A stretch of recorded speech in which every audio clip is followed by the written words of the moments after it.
Le Guyanais Danny Dan, sacré premier vice-champion olympique de breakdance. L'histoire de cette discipline s'est écrite aux Jeux Olympiques de Paris sur la place de la Concorde. Et le Guyanais est un de ceux qui a tenu le stylo. Pour la première fois dans l'histoire olympique, le breakdance compte deux champions. La japonaise Ami Yusa chez les femmes, sacrée vendredi soir, et le Canadien Phil Wizard, grand vainqueur de la finale des hommes samedi soir. Danny Dan, lui, remporte le prestigieux titre de vice-champion olympique.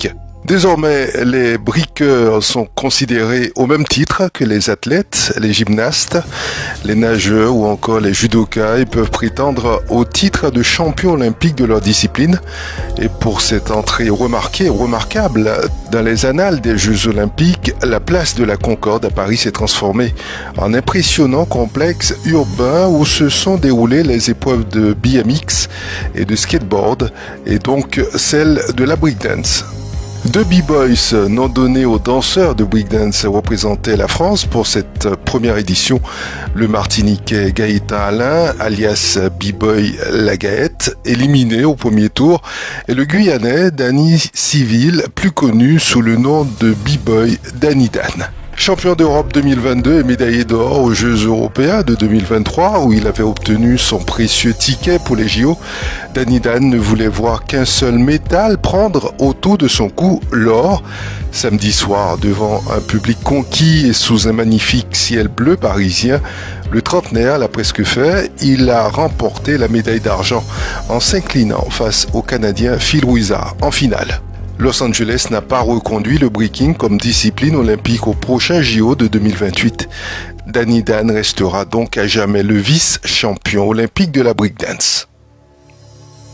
C'était il y a plus d'un mois, 24 tortues podocnémides, une espèce chassée comme vulnérable au niveau international, ont été relâchées sur la Prague.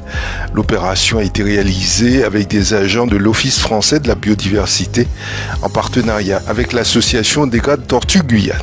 Les œufs de ces tortues fluviales avaient été l'objet d'une saisie pénale en septembre 2019 sur la Prague. Ils avaient été ensuite confiés à l'association des Grandes Tortues Guyane située à Roura. Cette association vise à valoriser le patrimoine culturel naturel guyanais. Sur 399 œufs saisis, 42 œufs ont pu éclore sous incubateur et 24 ont survécu pour le relâcher.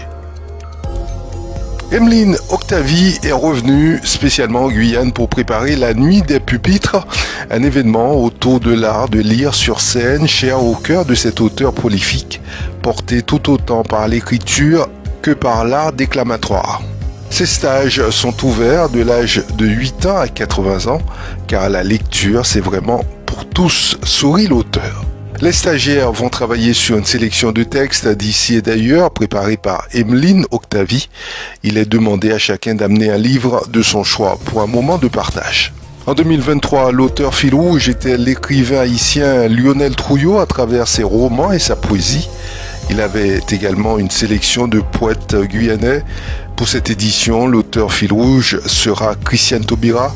Il y aura également des poèmes d'ici et d'ailleurs, mais surtout d'ailleurs, précise Emeline Octavie. Pour le final de l'année dernière à l'encre, il y avait eu 12 personnes. Cette année, la restitution de ces stages aura lieu au Jardin botanique, donc dans une nouvelle configuration. Emeline Octavie espère y réunir 40 lecteurs. Il y aura aussi un volet artistique apporté par Emeline avec les équipes avec lesquelles elle travaille. Claudélie Calumet sera au piano, Anticlette au tambour et Eric Egalji chargé lui de la sonorisation et de la lumière. Un cadre à créer pour que tout soit propice à l'écoute de cette fameuse nuit des pupitres. Mieux communiquer pour mieux valoriser, c'est le mot d'ordre de cette réunion consacrée à la communication et à la valorisation du couple franco-brésilien en Amérique du Sud. Une trentaine d'intervenants pour ce séminaire au programme du tourisme, de la culture, de la politique et de l'histoire. C'est au forum de la ville d'Oiapoque que des organisateurs brésiliens ont décidé de créer un séminaire de rencontre entre les différents communicants, journalistes et membres d'associations culturelles de la vallée de l'Oiapoque. L'objectif affiché est de réussir à se fédérer, échanger pour créer un véritable réseau de valorisation des actions culturelles des différentes communes de Guyane et du Brésil.